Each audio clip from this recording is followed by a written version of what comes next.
Salam əziz dostlar, xoş gördük kanalımda və bu gün sizə istəyirəm Binance Earning bölümündən danışım. Bu Earning bölümündə nələr var, nələr yox. Və təbii ki, kanala mütləq abunə olun. Çünki statistikada, məndə olan statistik məlumata görə mənim videolarımı izləyən adamların çox hissəsi kanala hələ də abunə deyil. Kanala abunə olun ki, bütün məlumatlardan xəbəriniz olsun. Və Earning bölümünə baxaq və görək burada faydalı məqam nədir və burada sərf eləyə biləcək bir məqam nədir? Ona baxaq və risksiz məqam nədir? Təbii ki, əsasən də risksiz investisiyalara baxırıq. Belə bir şey var. Mən hazırda kompüter versiyasından göstərirəm. Telefonu da göstərəcəm təbii ki. İlk növbədə kompüteri göstərərək, telefonu da göstərəcəm. Və Binance birjasında qeydiyyat keçmək üçün də link videonun altında var. Harada ki, Binance birjasında qeydiyyat keçib trade eləyə bilərsiniz. Binance birjasında necə qeydiyyat keçilir, necə P2P, algı, satqı, bunlar hamısı zaten videolar artıq kanalımda var. Kanala abunə olub, videonun altında belə deyək, kanala keçib oradan baxa bilərsiniz. Bu məsələlərə aydınlıq gətirdik və digər tərəfdən də mütləq şəkildə yadda saxlamalısınız ki, kriptovalyutada edilən bütün yatırımlar riskli yatırımlar olur. Yəni var az riskli və yaxud çox riskli. Bu gördüyünüz demək olar ki, belə deyək də çox az riskli bir yatırımdır və adətən hansı insanlar üçündür. Məsəl üçün balansında USDC və yaxud USDT var. Məsəl üçün bu dollarlardan hansısa biri var. Bunlar bilirsiniz dollardır, yəni həmişə 1 dollara bərabərdir. Və onlar boş durur balansında və sən bunu istifadə edə bilərsən. Necə istifadə edə bilərsən? Gəlin USDC üzrə baxaq. USDC üzrə bizim deməli illik 10%, yadda saxlayın. İllik 10%. Bu aylıq 10% deyil, illik. İllik 10% burada gəlir imkanları var.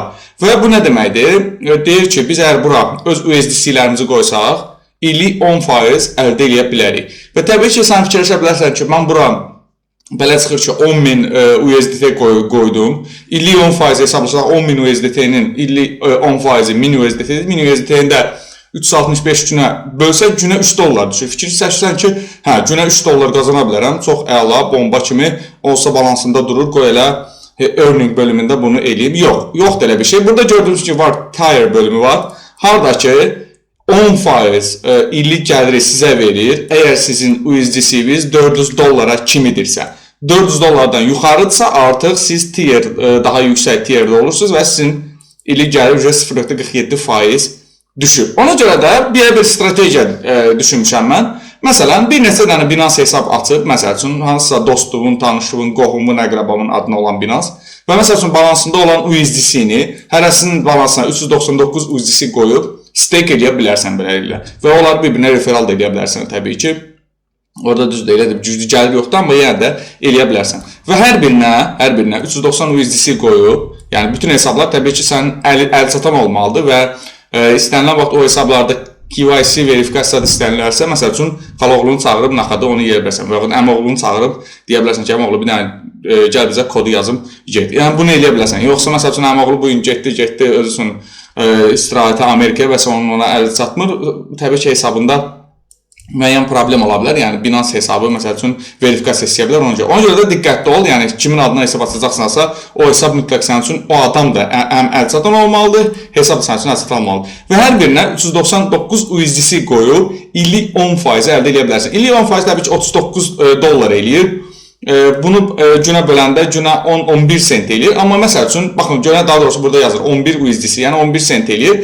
Bu adətən, yenə də deyirəm, sərf eləyir. Məsəl üçün kimlərə 4 dənə, 5 dənə əlində Binance hesab varsa və əlində boşda qalan USDC və yaxud USDT varsa, təbii ki, bura qoya bilərsiniz. Gördüyünüz kimi, mənim özümün burada hal-hazırda varımdır. Overwire'da bir baxsaq, mənim özümün burada hal-hazırda varımdır. Görürsünüz, mən qədər stake eləmişəm, USDC üzrə də, USDT üzrə də stake eləmişəm və burada varım. Və mən indi Earn bölümünü açıram. Gördüyünüz kimi məndə 399.95 USDC, yəni 400 dolları keçməmişəm ki, faiz aşağı düşməsin. Və USDT üzrə 200 dollardır. Ona görə də yəni 199 USDC də USDT üzrə. Bu USDC və USDT zaten məndə cüzdanda dayanırdı boş-boşuna və mən bura atdım ki, qoy fırlansın. Yəni, məsələn, günə 11 sentdən hesablasaq, ay ərzində təxmini bir 3 dollar, 4 dollara yaxın gəlir əldə etmək deməkdir. Bu da həqiqətən də 10% balaca bir rəqəm görsənməz. Heç banklar bir dəqiqə, banklar bilirsiniz, dollara 0.5% verir. Burada isə 10% bu ideal bir şeydir. Məsəl üçün, əgər boşda qalan USDC-in varsa, bunu eləyə bilərsən. Mənim təbii ki, 2-3 dənə hesabım var, 2-3 dənə Binance hesabım var, qoymaqla açmışam və hərəsində bunları qoyuram. Yəni, balansda olan USDC-ni qoya bilərəm ora ki, bu pullar burada işləsin və balansında boş qalmasın.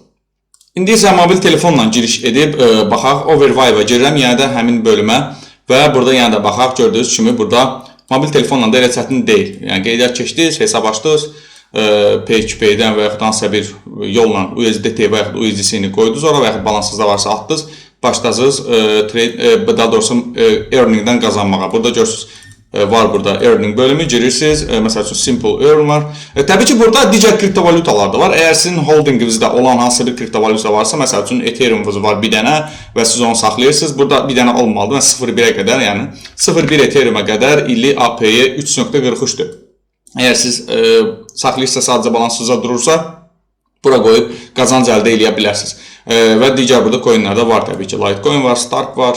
FT-USD var. FT-USD çox almağa risk eləmirəm açığı. Çünki biraz etibar yoxdur. Terra Luna USDC var idi.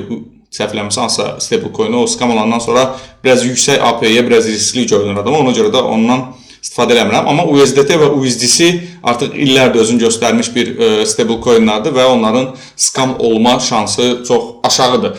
Və təbii ki, çox aşağı deyərdim ki, yəni ciddən çox aşağıdır. Yəni bəlkə də nə bilim, yəni o skam olandan sonra kriptovalyutanın zaten heç bir mənası qalmır, o da ki, mümkün deyil. Binance birjasının skam olma, yəni batma şansı da təbii ki, deyərdim ki, yoxdur deyərdim, amma yenə də bütün birjalar bilirsiniz mərkəziyyətdədir, amma inanmıram elə bir şey baş versin, çünki qlobal bir problemdir və o sanki belə deyək də hansısa bir böyük bir Amerikan bankının və yaxud böyük bir dünya bankının batması səviyyəsində olan bir şeydir, çünki milyardlarla burada pul var. Və bu pullar arası yoxa çıxa bilməz bir gün içində. Bir gün içində digər məsəl üçün FTX birjası kimi ola bilməz. FTX birjası bilirsiniz də daha öncə skam yedi və cəmaət orada babat pul itirdi. Bax, belə məsələləri nəzərə alaraq siz bütün birjalarda bu məsələləri nəzərə alaraq trade eləməlisiniz. İstər Binance olsun, istər nə bilim Bybit olsun və digərlər olsun. Sadəcə olaraq belə fürsətlər var və boşda qalan pulları belə fürsətlərdə istifadə eləmək olar. Zaten balansda durursa, niyə də olmasın? Bax belə. Mütləq şəkildə uşaqlar, kanala mütləq şəkildə abunə olun. Fikir verirəm, yəni abunəçi sayı çox azdır, baxış sayı var, amma abunəçilər yoxdur. Yəni abunə olmuş kanala. Mütləq şəkildə abunə olun. Öz fikirlərinizi komment bölümündə mütləq şəkildə yazın. Maraqlıdır, oxuyaq, görək hansı istiqamətdə yeni videolar düzəltmək olar. Və təbii ki, bütün risklərinizi də həmişə gözə alın. Kriptovalyuta və yaxud yatırım, ümumi yatırım, yəni riskdir. Yəni zaten sən qoyun da alıb saxlasan, onun canavar yeyə bilər, bu da riskdir. Yəni nəzərə alsaq ki, hər şey bir dəqiqə riskdən keçir. Ona görə də riski qabağa qoymaq və hesablamaq, nəyin necə riskin eləməyi, bunu mütləq şəkildə bilməlisiniz. Bu qədər dostlar, sağ olun, like'larınızı və abunəçiliklərinizi mütləq şəkildə səhifəyə abunə olub like qoymağı unutmayın. Bu qədər, sağ olun.